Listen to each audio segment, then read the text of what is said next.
IRDA पे जो खबर आई है, एक बार जल्दी से गौरांग सर का व्यू ले लेता हूँ फिर, क्योंकि मार्केट्स भी खुलने वाली है। गौरांग सर, ये इरडा का एक बार शेयर भी मैं आपको दिखाना चाहता हूँ।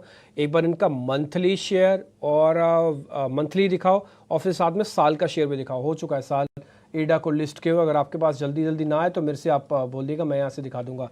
गौरांग सर, इतना चलने के बाद अगर सरकार 10% हिस्सा बेच भी रही है तो गलत क्या काम कर रही है? ठीक तो है वो? देखिए, मेरा हमेशा ये मानना रहा है दिव्य जी की सरकार को अपनी हिस्सेदारी सरकारी कंपनियों में कम करनी चाहिए। इसका कारण और मेरी समझ ये है कि सरकार का काम है देश चलाना।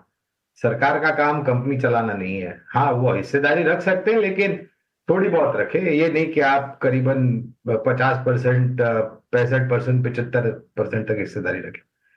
इल्डा का आईपीओ जो आप बता रहे हैं डिप्पी जी, वो मेरे ख्याल से नवंबर 2023 में आया था, और 30 से 32 रुपए का इसका ये प्राइस बैंड था, और 32 रुपए में शेयर किए गए थे। 300 रुपए के पार भी गया था, और फिर नीचे की तरफ के दायरे हम देख रहे हैं इरिडा में। तो जब आईपीओ आया था तब आइरिडा में हमने लंबी अवधि के लिए निवेश की राय दी थी।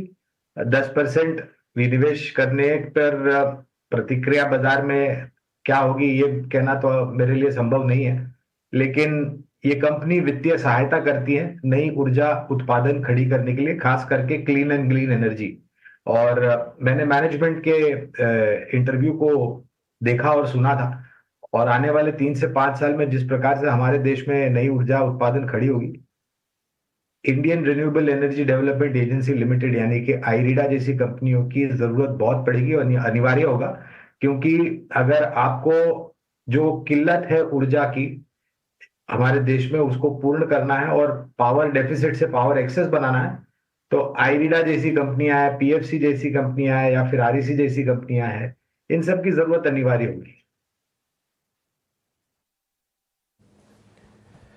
कुरांग सर, मैं आपका पॉइंट समझ गया कि आपको इस कंपनीज की रिक्वायरमेंट है। मैं ये पॉइंट भी समझ गया कि एक रेगुलेटरी फ्रेमवर्क है जिसको सरकार पूरा कर रही है, और आपका खुद मानना है कि सरकार धीरे धीरे करके सरकारी कंपनीज में से वैल्यूएशन